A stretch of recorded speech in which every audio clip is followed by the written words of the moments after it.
ช่องระฆังทองสวัสดีค่ะคลิปนี้มาดูแนวทางมัดรวมฮานอยของเจนุกบารมีมหาเฮงนะคะ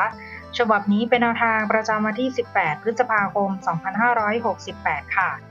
แนวทางมัดรวมฮานอยวันนี้นะคะเจให้เด็ดที่7ฟันที่7ค่ะ70 71 72 73 79 78ชุด3ตัว976แนวทางโดยเจนุกบารมีมหาเฮงนะคะแนวทางมีเข้ามีหลุดค่ะถ้าใครเห็นเลขแล้วชอบค่อยตามแต่ถ้าไม่ชอบปล่อยผ่านก่อนได้เลยนะคะฝากกดไลค์กดแชร์กดติดตามพร้อมกดกระดิ่งแจ้งเตือนเพื่อที่จะไม่พลาดคลิปใหม่ๆจากช่องระฆังทองด้วยนะคะ